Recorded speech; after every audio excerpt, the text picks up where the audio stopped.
નવસારી પંથકમાં ભારે વરસાદના પગલે પૂર્ણા નદીએ ભયજનક સપાટી કુદાવી છે। નદી હાલ 23 ફૂટ ઉપરથી વહી રહી છે, જે કારણે નવસારી વાસીઓના જીવ અદ્ધર થઈ ગયા। અનેક નીચાણવાળા વિસ્તારમાં નદીના પાણી ઘૂસી ગયા, અનેક વિસ્તાર બેટમાં ફેરવાયા, લોકોના ઘરમાં 2-2 ફૂટ સુધી પાણી ભરાયા। આ દ્રશ્યો નવસારીના રિંગ રોડના છે। રિંગ રોડ વિસ્તારના કામેલા દરવાજા વિસ્તારમાં કોટનડૂબ પાણી ભરાઈ ગયા, જેથી લોકોને સમસ્યાનો સામનો કરવો પડ્યો। લોકોના ઘર અને દુકાનોમાં ઘૂસેલા પાણી થોડા ઓસરી જતા લોકો સાફ સફાઈ કરતા નજરે ચડ્યા હતા।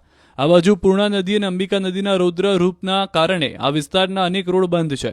90થી વધુ રસ્તાઓ બંધ કરાયા, જેમાં ચીખલી તાલુકાના 20 માર્ગ, ગણદેવી તાલુકાના 12 માર્ગ, નવસારી તાલુકાના 16 માર્ગ, વાંસદા તાલુકાના 34 માર્ગ બંધ કરવામાં આવ્યા। તો વલસાડ જિલ્લાના ધરમપુર તાલુકામાં વરસેલા ભારે વરસાદને કારણે તમામ નદી નાળાઓ તોફાની બન્યા। ધરમપુરના નાની કોસબાડી અને મોટી કોસબાડી વચ્ચેથી પસાર થતી નાર નદીમાં પાણીનું ભરપૂર આવકને કારણે નદીના પાણી કોઝવે પર ફરી વળ્યા। આથી બંને તરફનો વાહન વ્યવહાર ઠપ થઈ ગયો। જોકે કોઝવે પરથી નદીનો ધસમસતો પ્રવાહ પસાર થઈ રહ્યો હોવા છતાં પણ લોકો પોતાના જીવને જોખમમાં મૂકી કોઝવે પસાર કરતા નજરે પડ્યા હતા। દૂધ ભરાવા કોઝવે પસાર કરતા નજરે પડ્યા। પૂર્ણા નદીએ જ્યારે પોતાનું રૌદ્ર સ્વરૂપ ધારણ કર્યું, લોકોના હાલ જે સ્થાનિકો છે બેહાલ થઈ ચૂક્યા છે। પૂર્ણા નદીના પાણી જાણે નીચાણવાળા વિસ્તારોમાં નદીએ લોકમાતાએ પોતાનો રસ્તો બદલી નાખ્યો, નદીનો વહેણ બદલી નાખ્યો, એમ લોકોના ઘરોમાં પાણી આવી જતા લોકો હાલ પરિસ્થિતિ એવી થઈ ગઈ છે કે રડી રહ્યા છે અને હવે કઈ રીતના પાછા ઊભા થશો એ વ્યથા ચાલી રહ્યા છે। આ લોકોને પાસે મદદ પહોંચવી જોઈએ। ખાના ખાયા કે નહીં ખાયા?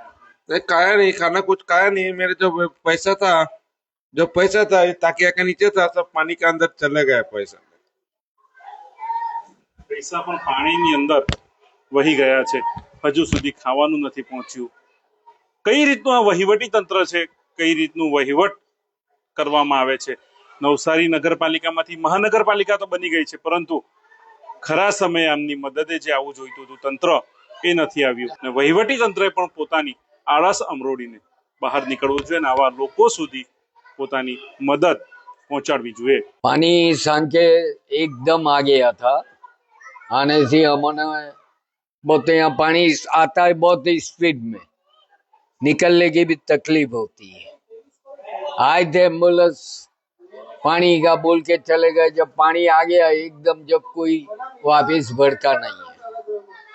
आने से हमको इतनी तकलीफ होती है कि निकलने का क्या चीज लेवे क्या नहीं, सब छोड़ के जाना पड़ता है। सामान में तो सब चला ज गया, कुछ है ही नहीं ने। ये अभी भी जरस ने 100 दिन ये ले गए, ले गए बरस का, उन लोग ने कुछ दिया ही नहीं हमको। क्या इस साल कितना पानी भरा? इस साल तो ये इतना आया, कमर के ऊपर आया है। નીચાણવાળા વિસ્તારોમાં ભરાઈ ગયા હતા અને હવે પાણી હજુ પણ ભરાયેલા છે। લોકોના ઘરમાંથી પાણી થોડા ઓસર્યા છે। પાણી કાઢવાની કામગીરી લોકો કરી રહ્યા છે। સ્થાનિકો છે, એમની સાથે વાત કરવાનો પ્રયત્ન કરીશું। અમને દુનિયાની બીક લાગે સર। પાણી આવે તો વહેલા જાણ તો કરી દે, પણ આવે એટલે તો બહાર નીકળે તે પહેલા તો પાણી ઘેરમાં ફરી વળે। મૂકે કેટલુંક સામાન મૂકીએ અમે, એના હિસાબે અમને જયારે રાહત કઈ મળે તો સારી વાત છે। બીજું કઈ અમને પ્રોબ્લેમ નહીં મળે। નુકસાન તો દર વખતે અમારું થાય એટલે થાય, નુકસાન તો થાય ભાઈ। નુકસાનની અમે તો કઈ ગેરંટી નહીં, પણ નુકસાન ઘણું થતું છે। પાણીવાળો વિસ્તાર, બચ્ચા કામ ધંધા વગરના ઘેરે બેહેલા મૂકેલા, ઘરવાળો હમણાં જોબ થઈ ગયો છે, 9 મહિના થયા। મને કોઈ વાર આવી જાય તો આવે તો અગાડીથી જ ચાલ્યું જાય। આ પાણીવાળા વિસ્તારમાં તો વહેલું આવે જ નહીં। કે પાણી ઓસર્યા બાદ આરોગ્ય વિભાગ પણ કામે લાગે, વહીવટી તંત્ર પણ કામે લાગે, જેથી કરીને કોઈ રોગચાળો ન ફેલાય અને લોકોને ફરી પૂરના પાણી ઓસર્યા બાદ રાહત મળે। ભવિન પટેલ, ન્યૂઝ 18 ગુજરાતી, નવસારી।